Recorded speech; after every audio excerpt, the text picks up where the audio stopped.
Hi, everyone. Welcome to this week's episode of Conversations with me, Kristie. I am your host, and I am also the visionary for all things Herverse. As a reminder, Herverse is an organization with three offerings. One is for second in command leaders to have community and peer group interactions. We also have Lead Her, which is a community for the women who report to a second in command leader, so leadership team members. And then we have the other leg of our stool is Accelerate, which is coaching for visionaries, integrators, and second in command leaders and leadership team members. So we are super excited this week to have Amanda Barkey on. Amanda is an EOS implementer and probably one of my favorite people on the planet. So Amanda, welcome. Thank you so much. It's an honor to be here. I'm so excited.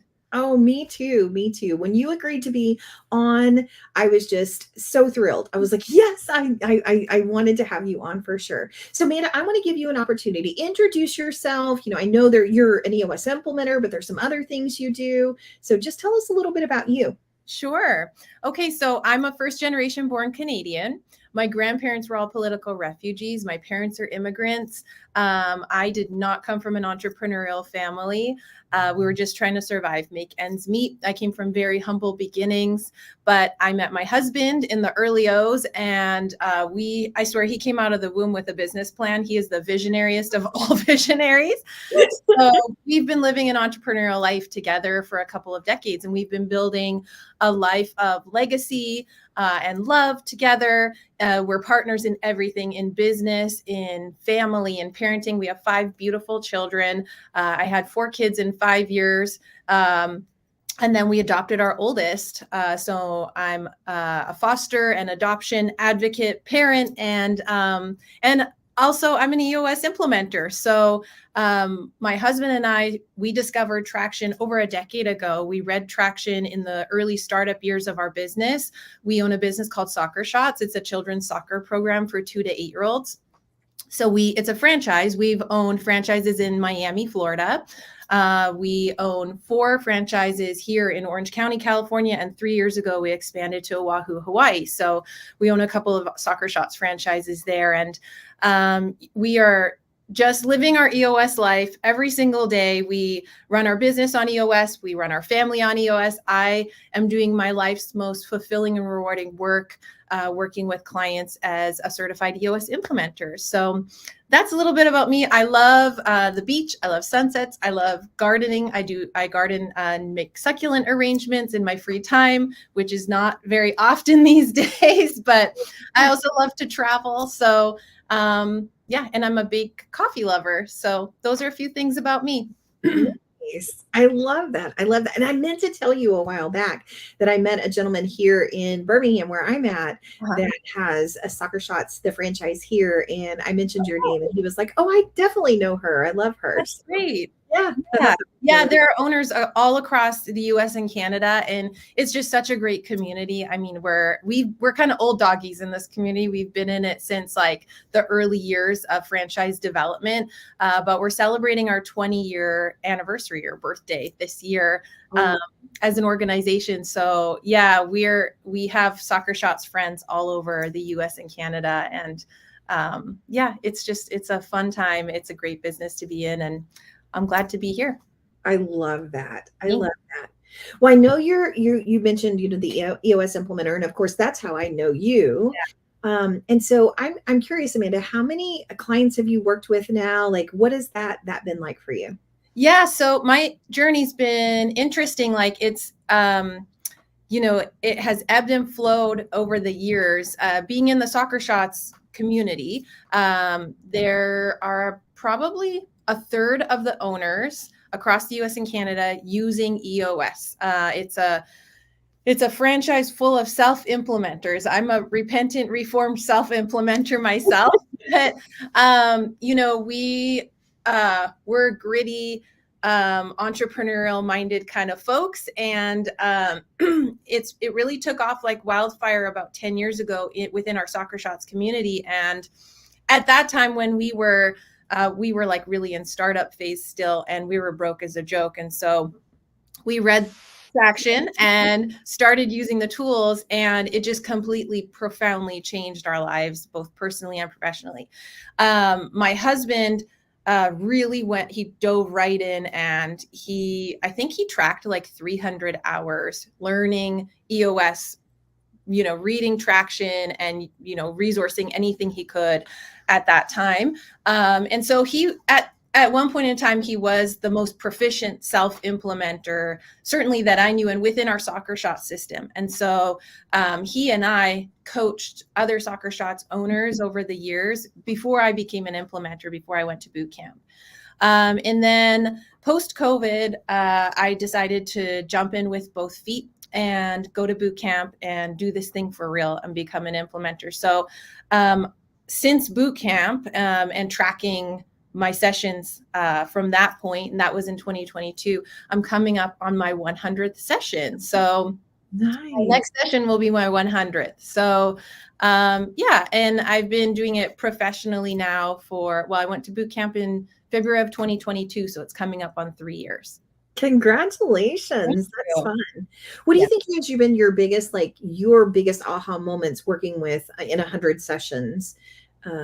What are some of those big moments that you're like, wow, like this was profound? Yeah. I think like the very first tool that I teach, that any implementer teaches on focus day, is the accountability chart. And it never ceases to amaze me every time I do a focus day, just the clarity that provides, just doing that first tool in the initial session.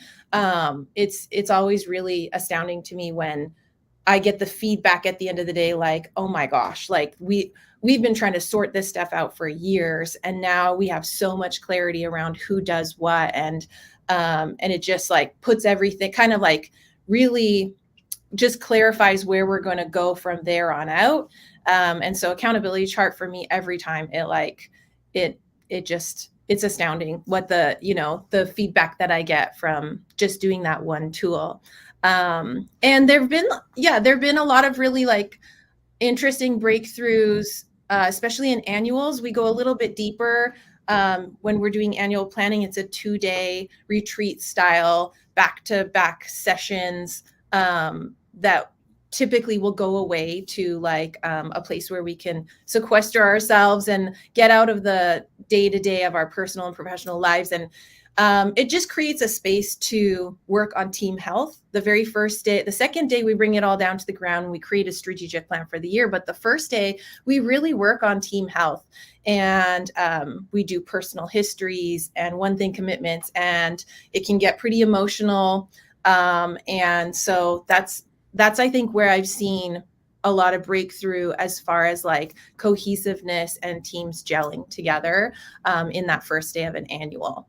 Yeah, that is so true. I mean, having been part of annuals for quite some time now, it really truly is amazing the growth, especially when you've been with a team for multiple years and you can see where they were in the beginning and then now see where they are, and all of the growth and just the change that has occurred within the business, but also within individuals. It's absolutely incredible. I agree.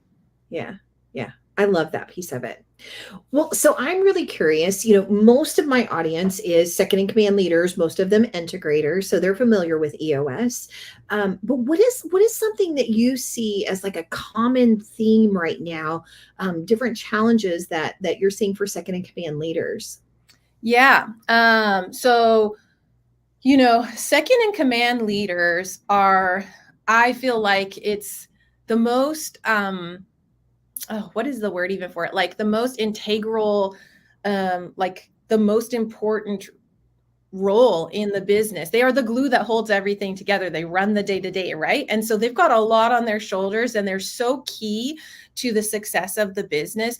The businesses that I've worked with, that I've seen that have the most success, have the strongest VI duo, or like first in command, second in command, like duo, that have that relationship that's like, that dynamic duo.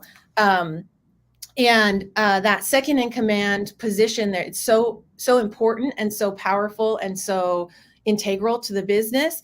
I think that can really weigh heavily on that leader, on their shoulders, and it can feel very isolating and lonely, to be that person, to have, to be the person that's like holding everything down. They're the, they're the glue that's holding it all together. Like, so what I've seen is a lot of loneliness and really like seeing a second in command person feeling isolated. And so that's why I especially love your organization and groups that can bring people together to help them not feel so lonely and feel so isolated. But that's definitely a trend that I've been seeing over the past couple of years.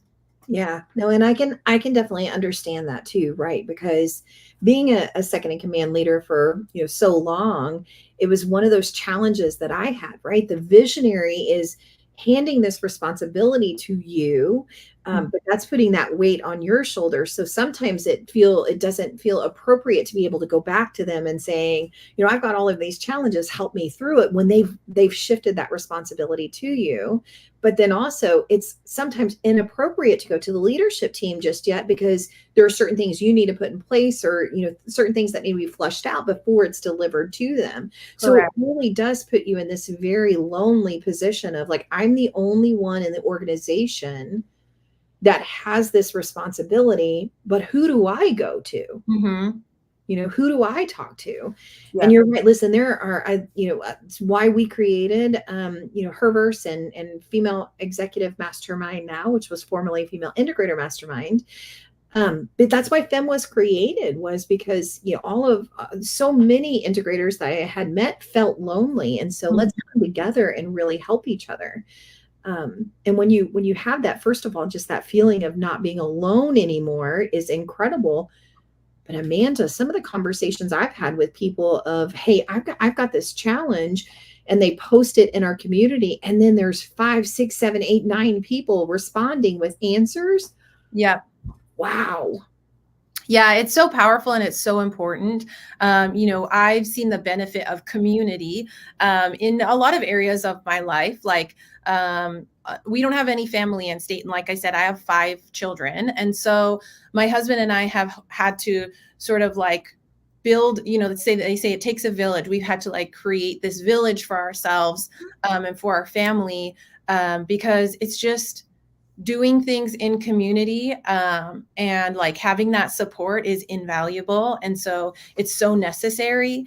And then I've, seen the benefit of it in my own life, in my professional life, being part of like our Soccer Shots community. And then now the EOS community, there's 800 implementers worldwide. And EOS is such an incredible organization that is so supportive. And, we're so aligned with our core values. And I have grown exponentially over the last 3 years because of my experience in this community, and there's that saying, like, if you want to go fast, go alone. If you want to go far, go together. Right. So it's so important. And it's so needed in that second in command sort of world, like to create those villages, those tribes, right? So that they can support each other and not feel so alone.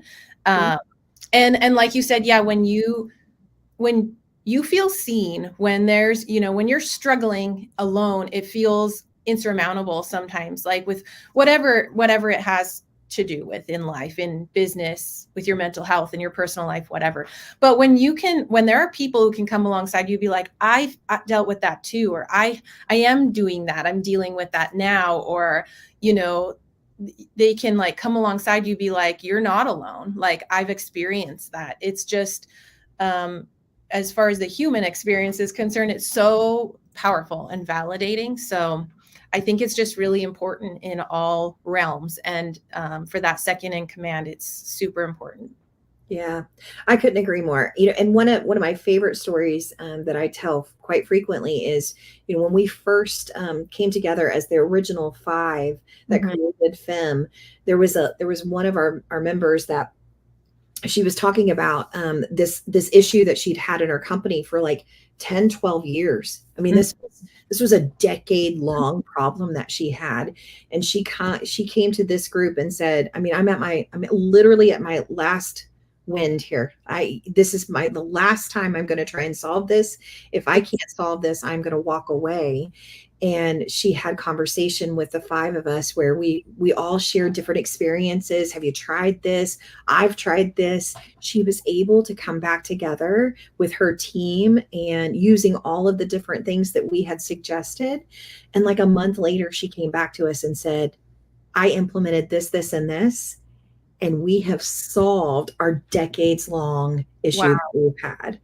And that was profound for me. Like, wow, that community, and really being able to walk alongside your peers who have been there, done that, and can help you along the way. It's a game changer. Yeah, and it's really beautiful because then their wins are your wins, right? Mhm. Like we can all do this together, like we can all together we rise, right? So it's like, yeah, I just think, one of our Soccer Shots core values was stronger together. And that's always kind of like in the back of my mind. My husband and I, like I said, we do everything together. We're partners in everything across the board.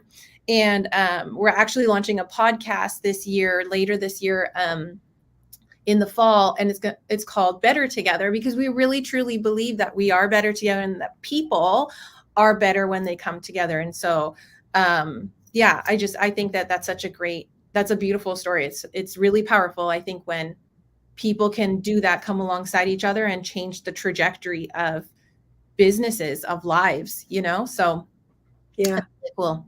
I love that. I love that. So you've talked about your husband being your like partner in all things a couple of times now.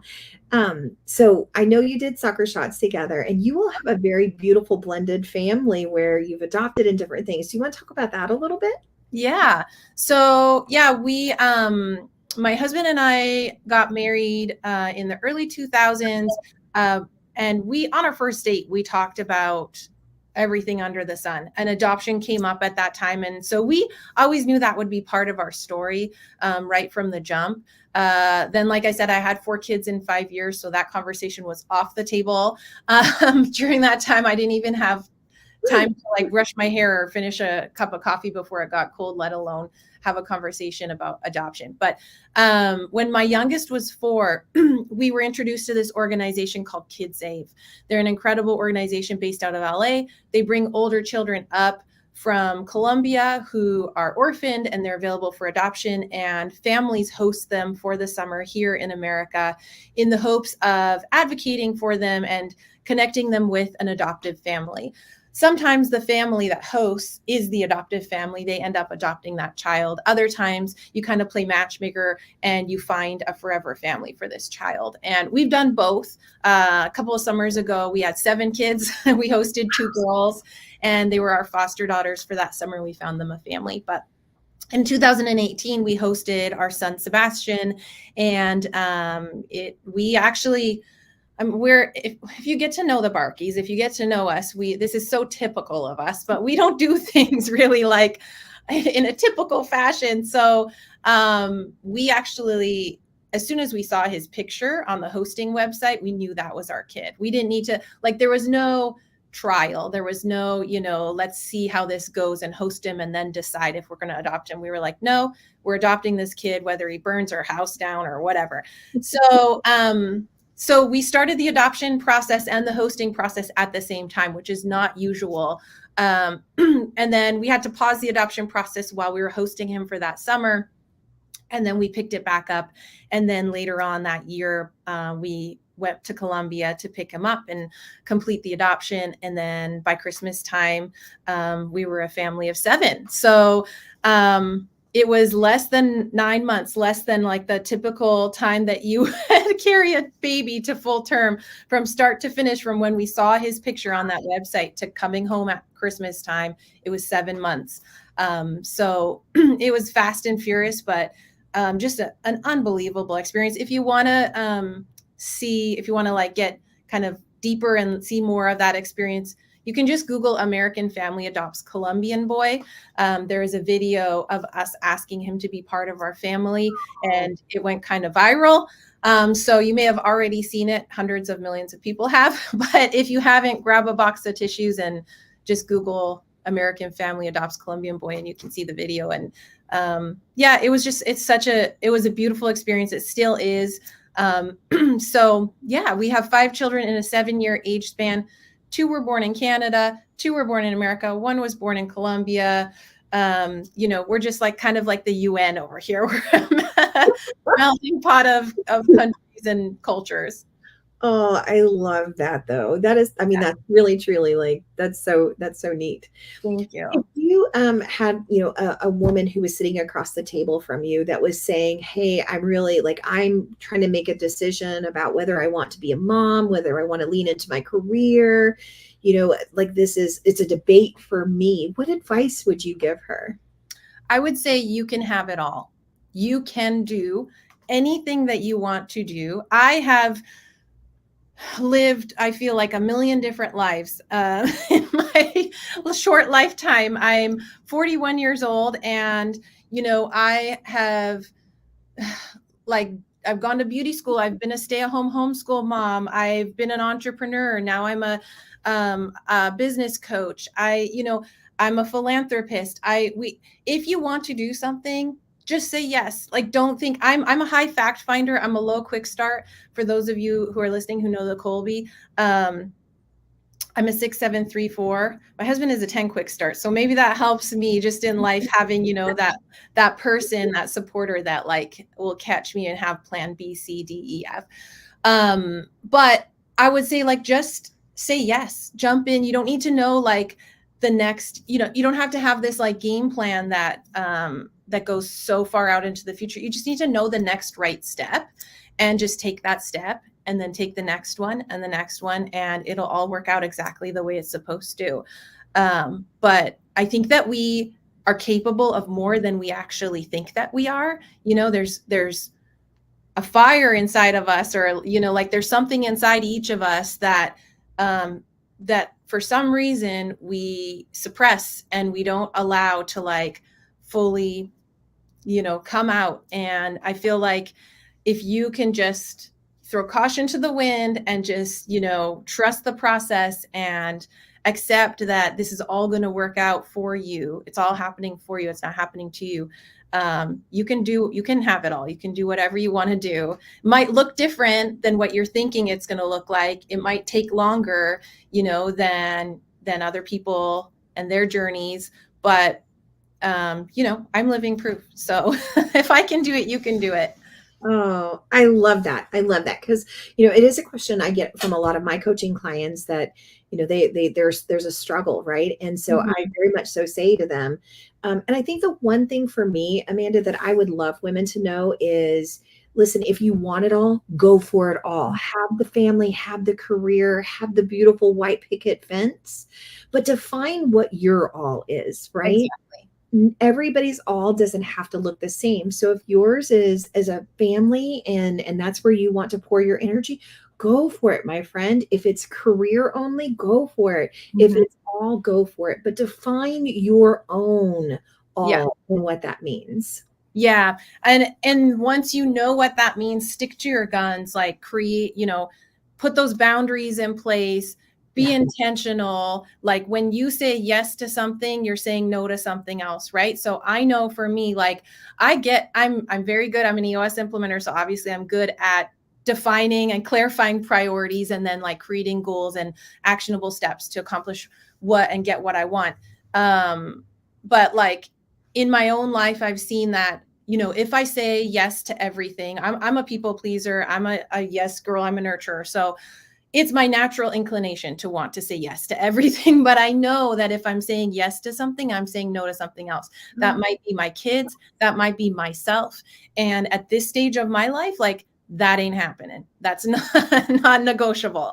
So get really clear on what you want, and then create an intentional plan to design your life around those priorities, and stick to your guns. Create boundaries, put boundaries in place in your life, and don't violate those boundaries for yourself. I think that that's really important. I could not agree more. And I think you're right. Putting it in writing is a big step. Number one, it just solidifies all of your thoughts and gets it clear. But also, once it is in writing, it's one of those things where it's like, no, this is my plan. This is what I'm doing. So I absolutely love that you mentioned that. That's incredible. And not just in every area of our lives and what we're doing. So, oh, for sure. Amanda, this has been so much fun, as I knew it would be, friends. So many fun conversations and things. I could be on here with you for hours, honestly. You really could. And that's where I have to be careful, right? Because I know you and I could spend like 4 hours together and be like, there's still not enough time. Let's keep going. Totally. I want to end our conversation with rapid fire question here. Great. And I think you know where I'm going. So you know how much honor, empower, and inspire means to me. Honor for me means thinking about the generation of women that came before us, the women who really truly like laid a foundation of, broke through doors and glass ceilings for us today. Who is a woman of a generation before us that you want to honor? Yeah. So she's not famous. Nobody here on this call will know who she is, but my great grandmother, she was in my life until I was 19. She passed away when I was 19 years old. And like I said earlier, my grandparents were all political refugees. And so she went from war-torn USSR, and her husband was taken as a prisoner of war to a war camp. And she took her 6 children and made this huge, long, crazy pilgrimage to South America from Europe. They were on ships and trains and ended up in South America with she was given a plot of land, a piece of dirt, and some blankets and some seeds and some tools. And she had to build a life from nothing. And so when I think of, where I've come from and everything I've accomplished, like, even in my lifetime, like going from growing up in the Great White North in Canada to the life I'm living now, but which is by no means picture perfect, but it's perfect for me. I'm living a life by design, like I said, and in Southern California, I have a beautiful family. I have thriving businesses, and I just think about how far I've come since where she was. It's just mind-boggling. It blows my mind. So I think about her often, and I hope that my life and how I'm living my life, everything that I'm accomplishing, is honoring her and her sacrifices. Oh, I love that. I'm sure she is looking down on you. So proud, friend. So proud. So empower is thinking about a woman of today that is, in the business world, whether it's an owner or a leader, that either you would love to see empowered to really truly be her confident, strong self, or a woman that empowers you. Who's the one that you would want to recognize? Yeah, so there is a woman in my life. Her name is Charity, and she is a season behind me as far as personally and professionally. And she actually found me this year, and we've entered in sort of like a mentorship relationship. So I've been mentoring her, and we've been meeting regularly, and I'm just so impressed by her. As much as she gets from me in our meetings together, I get from her. Like, she's been just teaching me a lot about myself, and her drive and her just like hunger for learning is really inspiring to me. And so I'm so honored and fortunate to have been able to enter into this mentorship relationship this year. And she is empowering me to be a better version of myself. And I hope that I'm doing the same for her. And so that's been a really special thing that I've been able to experience this year. I love that. I love that. And I'm always, amazed that when I think I'm going into one type of relationship, especially when it's teacher or mentor or coach, how much I receive from them. So I love that you recognize that. That's amazing.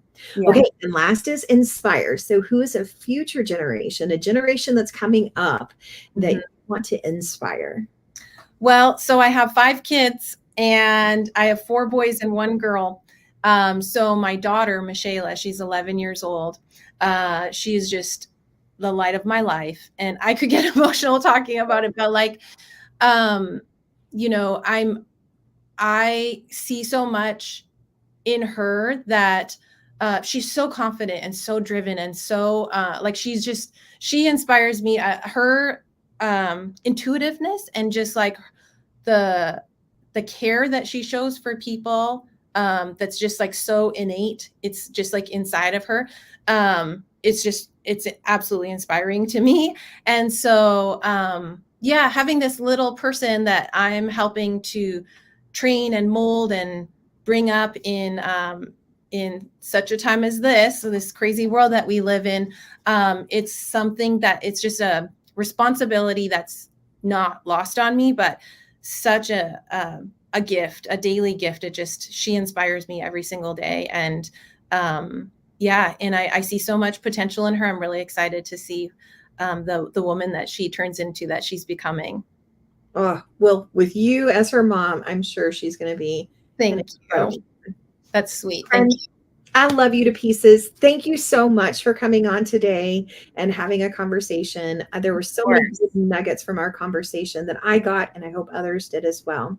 Thank you.